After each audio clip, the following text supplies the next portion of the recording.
सत्याचा पालनवाला हा धन्य ज्योतिबा झाला. पतितांचा पालनवाला हा धन्य महात्मा झाला. जन्माचा मालाकार, कर्माची खडी तलवार, जनतेचा जागा शेर, त्या समान कोण तो बोल. धन्य धन्य ज्योती फुलारी, शाब्दिकांशी झाला भारी. दिन दुबळ्यांचा कैवारी, किती बानू त्याच्या लीला. सत्याचा पालनवाला हा धन्य ज्योतिबा झाला. विठ्ठलरामजी शिंदे यांनी ज्योतिबांविषयी व्यक्त केलेल्या या भावना या आपल्या सर्वांच्या भावना आहेत. ज्योतिबा फुले यांचं 200वे जयंती वर्ष सुरू झालंय. ज्योतिबांची 200 वर्षानंतर सुद्धा आज आपल्याला का आठवण करावीशी वाटते, याचं कारण त्यांचं जे तेजस्वी आयुष्य आहे ते आजच्या साऱ्या प्रश्न सोडवण्यासाठी अतिशय उपकारक आहे, महत्त्वाचं आहे. आणि हेच त्यांच्या जगण्याचं खऱ्या अर्थानं औचित्य आहे, विचारांचं औचित्य आहे. मला महात्मा ज्योतिबा फुले का भावतात याचा जेव्हा मी विचार करतो तेव्हा मला पहिला मुद्दा ज्योतिबांचा कुठला भावत असेल तर हा कृतिशील माणूस आहे. आपल्या समाजामध्ये जी माणसं लिहितात आणि बोलतात ती कृती करत नाही, आणि जी माणसं फक्त काम करतात ती माणसं लिहित नाहीत, बोलत नाहीत. ज्योतिबा फुले हे असं कॉम्बिनेशन आहे की हा माणूस एकाच वेळी लेखक आहे, विचारवंत आहे, नाटककार आहे, कवी आहे, तत्वज्ञ आहे, विचारवंत आहे, आणि त्याच वेळी रस्त्यावर लढणारा कार्यकर्ता सुद्धा आहे. यासाठी मला ज्योतिबा सर्वात जास्त भावतात. या माणसाची कृतिशीलता किती असावी, एक उदाहरण देतो. मुंबईमध्ये एकदा ज्योतिबा त्यांच्या मित्राकडे गेले होते आणि एक लग्नाची मिरवणूक चालली होती. ज्योतिबांनी विचारलं की कसली मिरवणूक आहे? ते म्हणाले हे देवदासीचं लग्न आहे. देवदासीची प्रथा तेव्हापासून आहे. ज्योतिबांनी काय करावं, त्या मित्राला म्हणाले चल आपण लगेच पोलिसांकडे जाऊन हे लग्न थांबवू. ज्योतिबा त्या व्यक्तीला सुट्टीचा दिवस असताना पोलिसांकडे घेऊन गेले. ते पोलीस अधिकारी म्हणाले ही माझ्या हातातली गोष्ट नाही, पोलीस आयुक्तांना भेटावं लागेल. त्या अधिकाऱ्याला घेऊन ज्योतिबा पोलीस आयुक्तांकडे जातात आणि ते लग्न थांबवतात. त्याच्यावर ज्योतिबा थांबत नाहीत, तर दीनबंधूमध्ये एक मोठा लेख लिहितात, ब्रिटिश सरकारला मोठा अर्ज लिहितात की ही प्रथा बंद व्हावी म्हणून. म्हणजे पहिल्यांदा कृती करून नंतर लिहिणारा हा माणूस आहे. आम्ही फक्त लिहितच राहतो. हे ज्योतिबांचं वेगळेपण आहे. ज्योतिबांचं दुसरं मोठेपण मला असं वाटतं की आपण फक्त एकेका छोट्या छोट्या विषयावर काम करत राहतो. ज्योतिबा समग्र जीवन कवेत घेतात. एकाच वेळी त्या शेतकऱ्यांच्या प्रश्नावर बोलतात, एकाच वेळी विधवांच्या प्रश्नावर, स्त्रियांच्या प्रश्नावर, समाजामधल्या वंचितांच्या प्रश्नावर, पुरोहितशाहीच्या प्रश्नावर, धर्माच्या आणि परंपरेच्या, कर्मकांडांच्या उपपत्तीवर, या साऱ्या प्रश्नांवर बोलून संपूर्ण जीवन कवेत घेतात. आणखी ज्योतिबा मला यासाठी भावतात की या संपूर्ण त्यांच्या कृतीचा आणि जगण्याचा, विचारांचा जो केंद्रबिंदू आहे तो वंचित आहे. ज्योतिबांचा कुठलाही मुद्दा असो तो वंचितांपर्यंत जाऊन थांबतो. हंटर कमिशनला दिलेलं त्यांचं निवेदन असेल तिथे केंद्रबिंदू वंचित आहे. शेतकऱ्यांचा आसूड लिहिताना जो वंचित बांधव शेतकरी आहे तो त्यांचा केंद्रबिंदू आहे.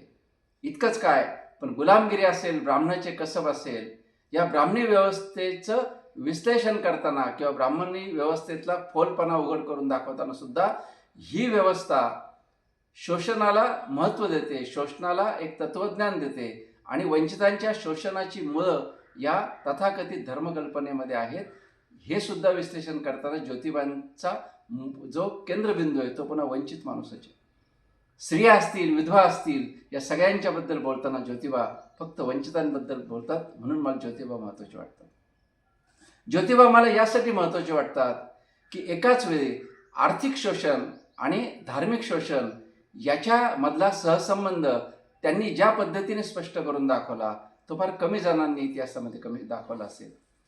आपल्याला असं वाटतं की जे काही धार्मिक शोषण आहे हे फक्त अवैज्ञानिक आहे म्हणून आपण त्याला विरोध केला पाहिजे, पण ज्योतिबा तसं नाही म्हणत. ज्योतिबा त्यातला अवैज्ञानिकपणा किंबहुना फोलपणा उलगडून दाखवतातच, परंतु त्या शोषणाच्या तत्वज्ञानानं वंचितांचं शोषण करायला एक प्रकारची राजमान्यता, धर्ममान्यता दिली, आणि आजचे वंचित हे ज्या दीनवान आयुष्य जगतात त्याची मुळं या धर्मव्यवस्थेत आहे. हे जे ज्योतिबांनी अत्यंत स्पष्टपणे व्यक्त करून दाखवलं ना, ते ज्योतिबांचं मला सर्वात मोठं कॉन्ट्रीब्युशन वाटतं. ज्योतिबा मला यासाठी सुद्धा महत्त्वाचे वाटतात की एकाच वेळी त्यांनी शेतकऱ्यांच्या प्रश्नापासून शिक्षणाच्या प्रश्नांपर्यंत आजचे जे प्रश्न आहेत या प्रश्नांचा पाया त्यांनी घालून दिलेला आहे. आज शेतकऱ्यांचे जे लढे उभे आहेत त्याचं मूळ ज्योतिबांमध्ये आहे. आज गरिबांच्या शिक्षणाबद्दल आम्ही जे बोलतो त्याचं मूळ हे ज्योतिबांमध्ये आहे. मी स्वतः विधवा महिलांसाठी काम करतो, एकल महिलांसाठी काम करतो. आमची प्रेरणा ज्योतिबा आहे. स्त्रियांचा स्वातंत्र्याचा जो मुद्दा आहे तो ज्योतिबांच्यापर्यंत आहे.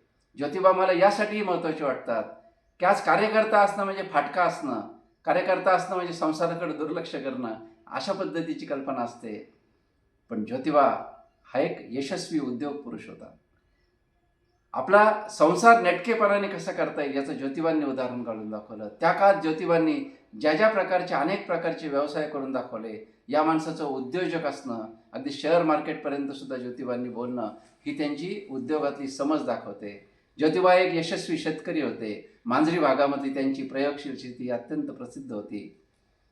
पण केवळ ते पैसा कमवून गप्पने बसले. संपूर्ण पैसा गरिबांसाठी उधळून दिला. इतका उधळून दिला की शेवटच्या आजारामध्ये ज्योतिबांकडे पैसे सुद्धा नव्हते.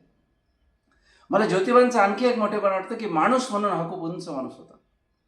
घरात आलेल्या मारेकऱ्यांना त्यांनी माफ केला. हा प्रसंग ज्योतिबा माणूस म्हणून किती उंच होते याचं एक उदाहरण सांगतो की विष्णुशास्त्री चिपळूणकरांनी ज्योतिबांविषयी अतिशय वाईट भाषेमध्ये लिहिलं.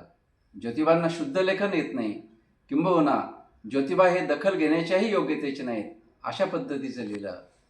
पण तेच विष्णुशास्त्री चिपळूणकर वारल्यानंतर ती आत्महत्या आहे म्हणून पोलिसांनी त्यांच्या अंत्यसंस्काराला अडचणी निर्माण केल्या. एक तणाव निर्माण झाला. अशा वेळी ज्योतिबांनी काय करावं? ज्योतिबांनी त्यांचे जे सहकारी डॉक्टर विश्राम घोले होते यांना सांगितलं की तुम्ही मी उपचार केला आहे अशा पद्धतीचं मेडिकल सर्टिफिकेट द्या. आणि त्यांनी ते दिल्यानंतर पोलिसांनी त्या अंत्यसंस्काराला परवानगी दिली. म्हणजे ज्या माणसानं आपल्याला इतका त्रास दिला त्याच्याबद्दलचा तो त्रास ज्योतिबा क्षणात विसरले. आणि म्हणून हा खऱ्या अर्थानं मोठा माणूस होता. आणि म्हणून आजच्या काळामध्ये जे जे प्रश्न आहेत त्या सर्व प्रश्नांना ज्योतिबा हेच उत्तर आहे. एकल महिलांचा प्रश्न असेल, महिलांचा प्रश्न असेल, शिक्षणाचा प्रश्न असेल, शेतीचा प्रश्न असेल, आज वाढतं जे कर्मकांड आणि तथाकथित या सगळ्या परंपरांचा जो प्रभाव आहे तो मुद्दा असेल, अवैज्ञानिकता वाढण्याचा मुद्दा असेल, समाजामधल्या विचारशीलता वाढण्यासाठी आज ज्योतिबा हेच उत्तर आहे. आणि म्हणून या 200व्या जयंतीच्या निमित्तानं ज्योतिबांचे गुण तर आपण आठवलेच पाहिजेत, पण आजच्या प्रत्येक प्रश्नाला ज्योतिबांशी जोडून त्या प्रश्नांवर काम करणं हीच खऱ्या अर्थानं ज्योतिबांना आदरांजली ठरेल असं मला वाटतं. ज्योतिबांना मी वंदन करतो.